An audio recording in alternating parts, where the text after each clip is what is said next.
Se é Deus, ele é supra-espaço, supra-tempo. Então, na verdade, todos os atributos de Deus são atributos vindo da visão antropomórfica, ou seja, do estudo de nós mesmos, da natureza humana, e elevando essa natureza humana ao grau maior. Isso não quer dizer o que é Deus, não quer dizer o que é Deus em essência, quer dizer o que Deus não pode ser. E isso a gente faz através dessa consciência aqui, ó, utilizando a razão.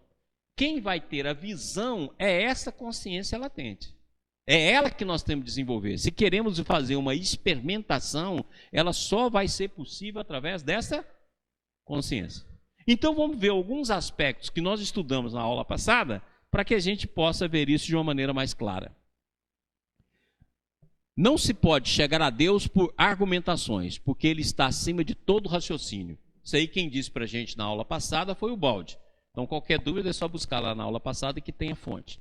Então Deus está acima de todo raciocínio. Ou seja, essa mente aqui só dá para selecionar o que Deus não é, o que Ele não pode ser.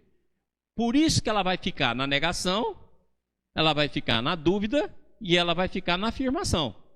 Porque é o máximo que ela consegue realizar. Ok? E não adianta você discutir Deus em termos de argumentação. Por quê? Porque não é nesse plano que ele se situa. Depois, nós vimos lá aquela frase de Vinícius de Moraes que fala assim: no olhar aberto que eu ponho nas coisas do alto. Então, a primeira condição para que a gente avance é ter um olhar aberto. É aquela frase do Ais que eu gosto mesmo: Deus é sutil. Essa primeira frase da expressão dele é: se Deus é sutil, a primeira coisa que eu tenho de ter é um olhar aberto. Eu não posso ficar parado em dogmas, eu não posso falar em conceitos, eu não posso ficar parado naquilo que o outro acha ou deixa de achar. Eu tenho de partir de mim, mas esse olhar tem de ser aberto. Então é a primeira condição. Então você fala assim: qual é a primeira condição para mim poder fazer essa transição entre essas consciências? Um olhar aberto.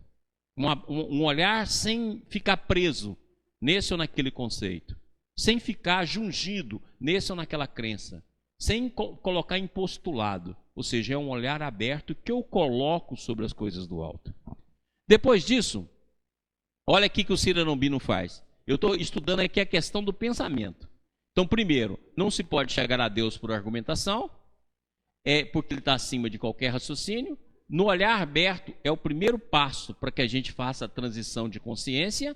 E o terceiro, observa primeiro em que teu pensamento é verdadeiro. Depois estuda em que seu oposto e contradição é verdadeiro. Ou seja, você não tem medo de estudar a tua consciência. Não tem medo de estudar a sua descrença. Não tem medo de estudar a tua dúvida. Tem gente que tem medo. Ah, não, Deus existe, pronto, e fica amarrado nisso. Não! Olha, tanto aquilo que você acredita, aquilo que você acha racional, aquilo que você acha lógico, aquilo que você acha real em relação a Deus, e ao mesmo tempo, estuda também tudo aquilo que você nega. É aquilo que o Cyrano Bino fala: primeiro, os teus pensamentos, o que é verdadeiro nele. Depois, em que se oposto e contradição é verdadeiro. E aí é que vai surgir a harmonia em Deus, como ele diz. E isso serve para tudo. Não serve só, porque para você conhecer Deus, você vai ter de conhecer a si mesmo. Para conhecer a si mesmo, você vai ter de fazer isso. O que é verdadeiro e o que é falso dentro de ti. O que a contradição também é verdadeira.